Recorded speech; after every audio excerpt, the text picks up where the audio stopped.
Yeah, so that shows like, that one type of study like can be very in depth and very uh you know um, thinking through the whole strategy.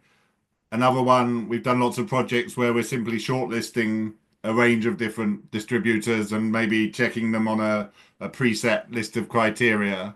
So it's a much shorter studies, much more where we're just filling in one piece in that process. So we can do a range of different parts of that process to strengthen those processes and make them more objective as well. So you have a third party getting involved and helping you to get objective information rather than relying in-house, which could be affected by your own biases, etc., or by preconceived ideas or existing relationships.